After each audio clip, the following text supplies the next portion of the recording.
It's getting worse and worse here. It has flared up really intensely.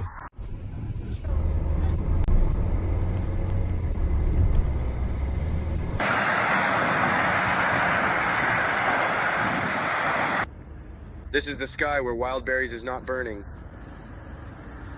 And this is the sky where Wildberries is burning. The Wildberries logistics hub in Voronezh has burned to the ground.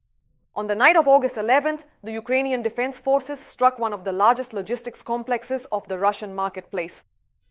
Hundreds of thousands, if not millions, of goods pass through it every day. We will tell you what exactly was destroyed and why this facility was important for Russian logistics next. This is TSN.ua News. I'm Lena Turishin. Subscribe to our channel, hit the like button, and let's get started. There will be no shift today. We'll be back on schedule tomorrow. I'll take a look. It's hard to see, but things are very bad. Look at that glow. It's burning well.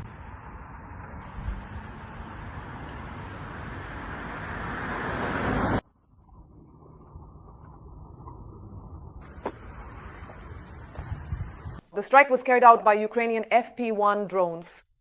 We are talking about a huge warehouse complex with an area of about 156,000 square meters. It could simultaneously hold over 90 million units of goods. Almost 2 million items pass through this hub every day. So this is not just another fire at the Russian warehouse. The strike hit one of the key Wildberries logistics hubs in the region. According to Russian reports, fires broke out on the territory of 2 warehouses after debris fell. The marketplace's press service stated that all employees were promptly evacuated from the terminals. 30 minutes to the master. On foot. Understandable. Let's go! Come on! Here! Also, Ukrainian drones traveled over 1,500 kilometers to strike a Russian oil refining facility. This time, the target was the Orsk oil refinery. Local residents reported explosions.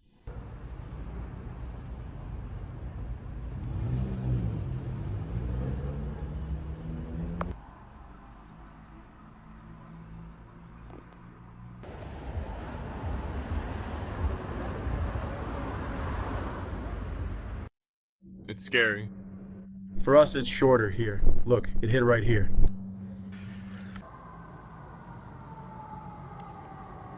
A gasoline panic has started in Orsk.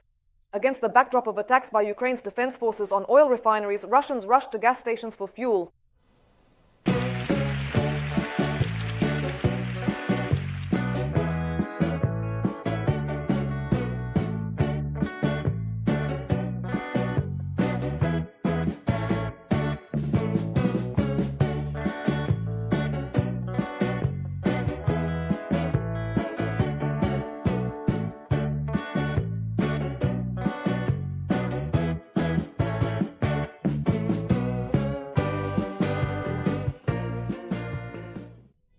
The attack was also confirmed by Russian authorities. Orenburg Oblast Governor Yevgeny Solovyov stated that the region was attacked by Ukrainian drones in the morning.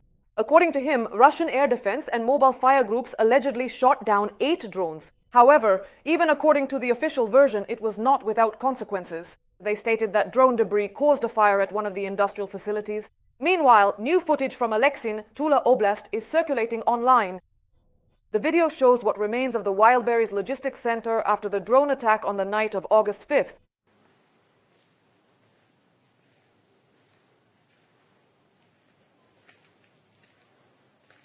That is pretty cool, huh?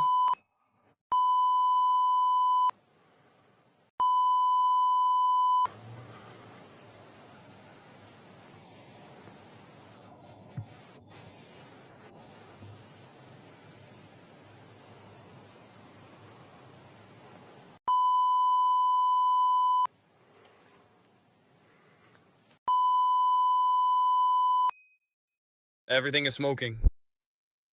The cafeteria is completely flooded with water.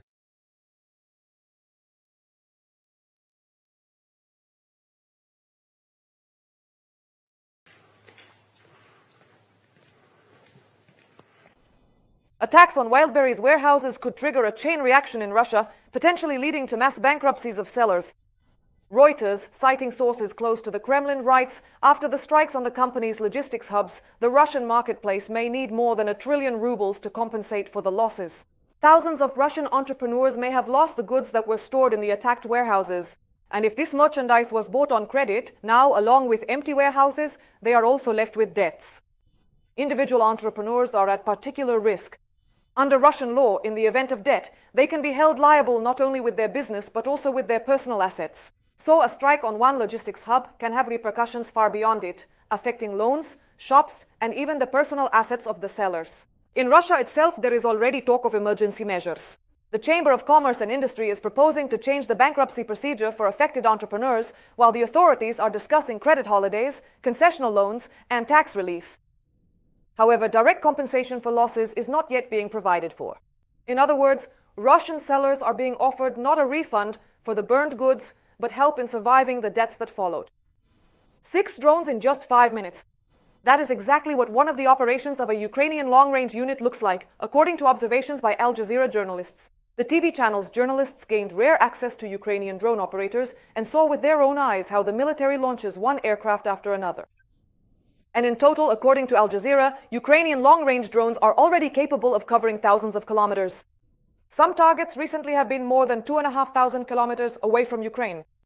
After takeoff, the drone gains altitude and continues its flight at a speed of about 160 kilometers per hour, and the route is planned taking into account the location of Russian air defense.